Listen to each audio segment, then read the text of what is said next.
आपण सुद्धा एक माळ ओढून चालत नाही, दोन माळा ओढून चालत नाही, त्याच्यापेक्षा वेगळं मला काहीतरी केलं पाहिजे.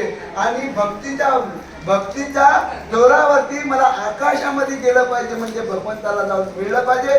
ही धारणा माणसाच्या जीवनामध्ये असली पाहिजे. तेव्हा ते म्हणतात की त्या दुधाला जसं मिळत नाही तशी दुसरी एक गोष्ट आहे की कमळाचं का कमळ कंदा आणि देवदुनी नांदनू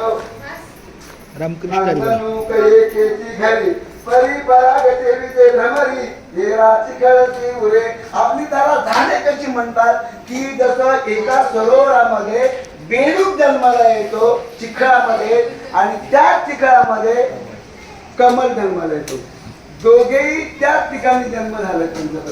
पण बेडूक बरं का त्या कमळामध्ये मकरंद तयार होतो. मकरंद आणि तो मकरंद खाण्याकरता 2-4 मैलावरचा भुंगा त्याचा सुगंध घेत होतो. कशाप्रमाणे परिमळाची धाव भ्रमर ओढी, परिमळाची धाव भ्रमर ओढी, कैसी तुझी ओढी लागो माझ, कैसी तुझी ओढी लागो माझ. त्या भ्रमराला जशी परिमळाची त्याला काय कोणती रेंज जशी असते ना, त्याप्रमाणे त्या भ्रमराला सुगंधाची त्याला ओढ लागते. सुगंध घेतं ते जाऊन त्या कमळावरती जाऊन बसतं. किती 2-4 मैलावरचा. पण तिथे असलेला बेडूक तिथे त्याला